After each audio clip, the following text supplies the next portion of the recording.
क्या आप जानते हैं कि हमारे देश की जो सिख कम्युनिटी है वह लगभग हमारे देश की पॉपुलेशन की मात्र 0.2% है और अगर डिजिट्स में बात करें तो लगभग 3 करोड़। इतनी कम जनसंख्या होने के बावजूद भी वह हमारे देश की जीडीपी में प्रति वर्ष 4 से 5% का योगदान देती है। वह ये सब कैसे कर लेते हैं?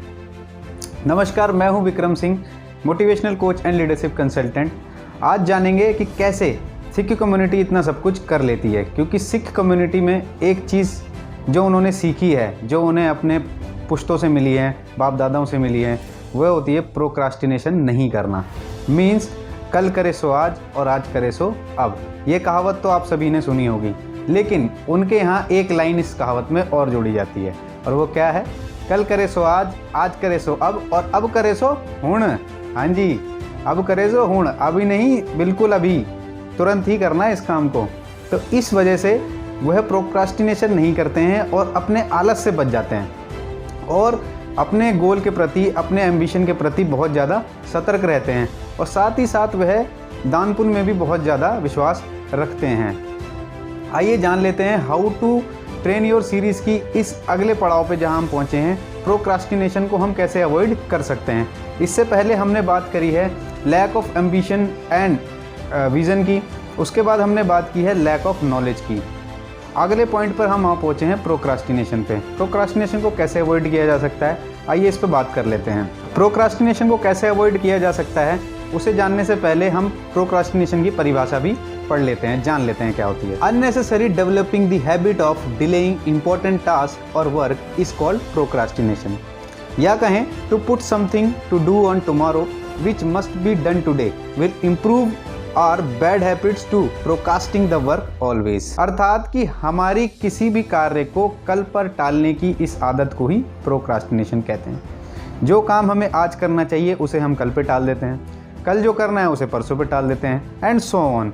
उसी तरीके से हमारे रिजल्ट्स भी डिसाइड होते हैं, हमारे रिजल्ट्स भी उसी हिसाब से तय होते रहते हैं। सपोज़ अगर कोई 12वीं का बच्चा बोर्ड के एग्ज़ाम्स की तैयारी कर रहा है, अगर उसने पूरे साल कोई तैयारी नहीं की तो वह जब एग्ज़ाम में बैठेगा तो अपना बेस्ट नहीं दे पाएगा। क्यों? क्योंकि उसे लगता था उस समय कि मैं बहुत कुछ कर सकता था, लेकिन मैंने पढ़ा नहीं, तो इस वजह से मैं नहीं कर पाया यहाँ पे। उस वजह से उसका जो रिज़ल्ट है बहुत बेकार हो जाता है। तो प्रोक्रास्टिनेशन की ये आदत बहुत ज़्यादा नुकसानदेही होती है। आइए जान लेते हैं कि प्रोक्रास्टिनेशन को हम अपनी लाइफ से कैसे अवॉइड कर सकते हैं, और लाइफ के किसी भी काम को करने के लिए हमें प्रोक्रास्टिनेशन को अवॉइड करना ही करना चाहिए। चाहे वह सुबह उठना हो, चाहे पढ़ना हो, चाहे ऑफिस जाना हो, चाहे ऑफिस के टास्क पूरे करने हो, अपनी परफॉर्मेंस देनी हो, इन सभी के ऊपर हमें प्रोक्रास्टिनेशन को अवॉइड करना होता है। प्रोक्रास्टिनेशन को अवॉइड करने के लिए सबसे पहला पॉइंट है फोकस ऑलवेज ऑन वाई। जी हाँ, हमेशा अपने आप से एक सवाल पूछते रहिए, क्यों? जो मैं काम कर रहा हूँ वो मैं क्यों कर रहा हूँ, या जो काम मैं नहीं कर रहा हूँ वो मैं क्यों नहीं कर रहा हूँ। मैं क्या काम करूँगा, क्या नहीं करूँगा, किस काम को करने से मुझे कितना बेनिफिट होने वाला है, कितना नुकसान होने वाला है, किस काम को नहीं करने से मुझे कितना बेनिफिट होने वाला है, कितना नुकसान होने वाला है, और आगे जो मैंने अपनी लाइफ में एम्बिशन जो मैंने चूज़ किया हुआ है, जहाँ तक मुझे पहुँचना है, क्या काम को करने से या काम को नहीं करने से मैं वहाँ तक पहुँच सकता हूँ जो मैंने सोचा है। ये बात आपको अपने आप से बार बार पूछती रहनी पड़ेगी कि क्यों मैं इस काम को करूँ और क्यों मैं इस काम को ना करूं। प्रोक्रास्टिनेशन को अवॉइड करने के लिए दूसरा पॉइंट है से नो टू एक्सक्यूजेज। जी हाँ, जैसा कि हम सभी लाइफ में बहुत ज़्यादा एक्सक्यूजेज बनाते हैं कि ये काम तो हो ही नहीं सकता, ये काम तो होगा ही नहीं, ये तो बड़ा कठिन सिलेबस है, मैं तो पढ़ ही नहीं पाऊँगा, कोई बच्चा नहीं पढ़ सकता जी, एग्ज़ाम में पास ही नहीं हो सकते जी, पता नहीं कैसा लिख दिया इन्होंने एग्ज़ाम, मतलब कैसा पेपर बना दिया जी, मैं तो फेल हो गया जी। और वहीं आप देखते हो कि आपकी दूसरी क्लास में, आपकी ही क्लास में दूसरा बच्चा पास हो जाता है, फर्स्ट भी आ जाता है, 95%, 98% आ रहे हैं, आपके 34%, 40% आ जाते हैं। ये कैसे होता है?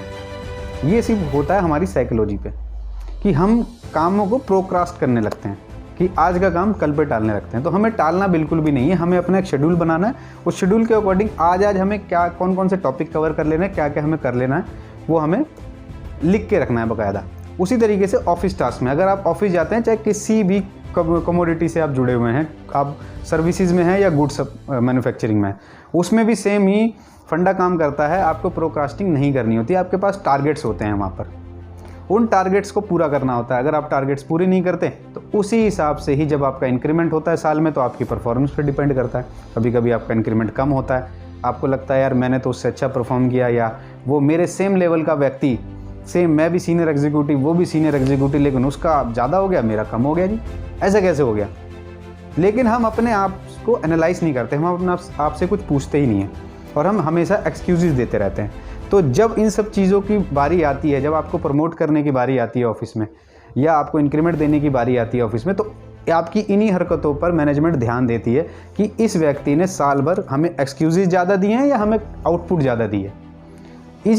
इसी पे वो मापदंड करते हैं और उसी के अकॉर्डिंग आपको इंक्रीमेंट या रिजल्ट्स आपको मिलते हैं। प्रोक्रास्टिनेशन को अवॉइड करने के लिए तीसरा और महत्वपूर्ण पॉइंट है से नो टू लेजीनेस।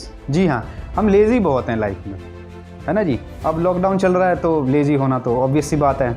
मोटे हो गए जी, खा रहे हैं, दिन भर खा रहे हैं जी, सुबह शाम दोपहर जब मन करा तब खाए जा रहे हैं, मोटे हो जा रहे हैं, कोई एक्सरसाइज नहीं करनी, कुछ नहीं करनी, और लेजीनेस हो गई जी। बैठे हैं जी, टीवी देख रहे हैं, न्यूज़ देख रहे हैं जी, और कुछ नहीं जी, बस जी एसी चला दो जी, बाहर तो गर्मी है, मौज ले रहे हैं जी, बढ़िया, आहा मज़ा आ रहा है जी। है, लेजीनेस बहुत है हमारे अंदर, सुबह देर से उठना और कोई वर्कआउट नहीं करना, लेजीनेस बहुत है।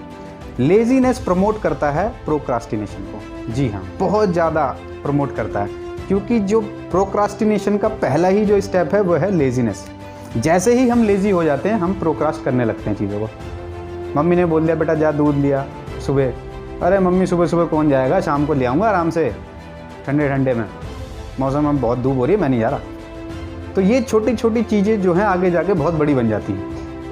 ऑफिस में काम दे दिया, बॉस ने कहा यार आज इसको ख़त्म करके जाना, अरे सर 5 बजे निकलने का टाइम हो गया, आप 4:30 बजे बता रहे हो मुझे कि यार ये काम करके जाना। तो ये क्या है, ये हमारी लेजीनेस दिखाता है।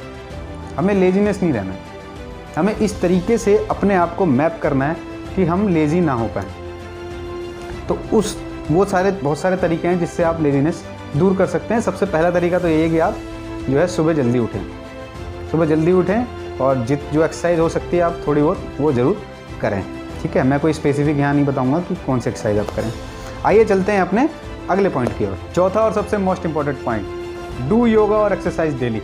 जी हाँ, हम अपनी लाइफ में इतना ज़्यादा बिजी हो गए हैं पैसे कमाने में या पढ़ने में या भागा दौड़ी में इतना ज़्यादा, या मोबाइल पे इतनी ज़्यादा हम ज़िंदगी बिताने लगे हैं अपनी, और अपनी ज़िंदगी का एक अहम हिस्सा हम समझने लगे हैं मोबाइल को, कि हम उसी पे ही ज़्यादा टाइम देने लगे हैं। यूट्यूब, फेसबुक बहुत ज़्यादा देते हैं।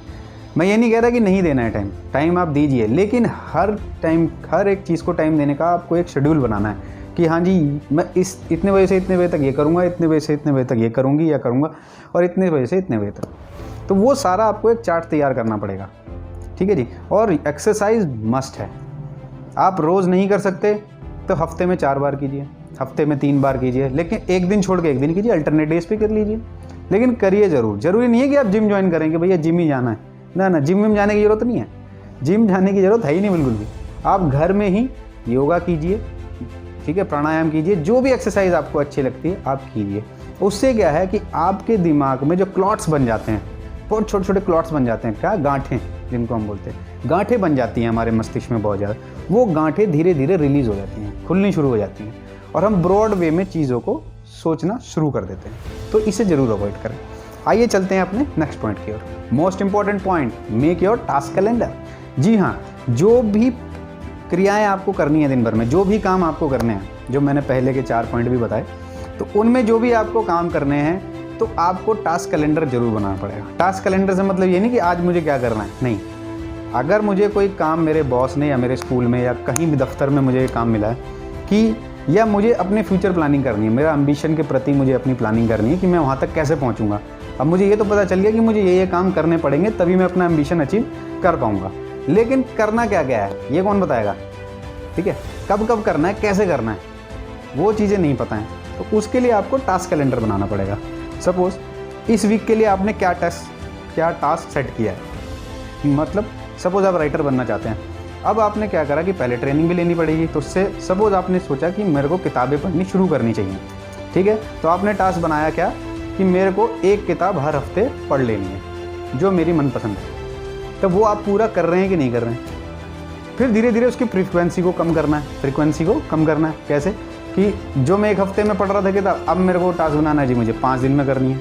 फिर मुझे 2 दिन में पढ़ डालनी है। इवन ऐसे ऐसे लोग हैं दोस्तों जो एक दिन में एक किताब निपटा देते हैं, पढ़ लेते हैं।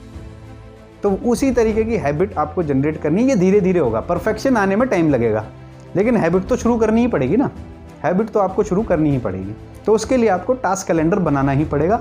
अपने आप को, अपने ज़मीर को एक क्या देना पड़ेगा, टारगेट। ठीक है, एक टारगेट देना पड़ेगा कि इस दिन तक ये कर लेना भैया। उसको एक अल्टीमेटम दे देना है कि इस दिन तक ये नहीं किया तो तुम्हारा ये नुकसान हो जाएगा। ठीक है, अभी आपका 100 रुपये का नोट गिर जाए, आप परेशान हो जाओगे, अरे भाई कहाँ चला गया, कहाँ चला गया। उसी तरीके से आपको परेशान होना है कि अगर आप टाइमली अपना टास्क पूरा नहीं कर रहे हैं, अपना काम पूरा नहीं कर रहे हैं, तो आपको उसी तरीके से परेशान होना है कि मैं पीछे हो गया, मैं इतने दिन, जितने दिन डिले काम हुआ उतना दिन में पिछड़ गया। तो आपको उस पर फोकस करना है। ठीक है, तो ये था हमारा प्रोक्रास्टिनेशन को अवॉइड करने के लिए कुछ पॉइंट्स, महत्वपूर्ण पॉइंट्स। और भी बहुत से पॉइंट्स हो सकते हैं। अगर आपके दिमाग में कोई पॉइंट ऐसा आता है तो प्लीज़ कमेंट बॉक्स में हमें ज़रूर बताएं, हम उस पर भी आपको थोड़ी सी एक वीडियो बना के बिल्कुल दिखाएंगे। अगर आपको मेरी वीडियो ये पसंद आई हो तो हमारा उत्साह बढ़ाने के लिए चैनल को प्लीज़ सब्सक्राइब करें और लाइक दे करके एक छोटी सी स्माइल ज़रूर दें। तो आगे की जानकारी अगली वीडियो में। इस सीरीज़ को पूरा देखिएगा, बहुत ही अच्छी सीरीज़ है। तब तक के लिए बहुत बहुत धन्यवाद।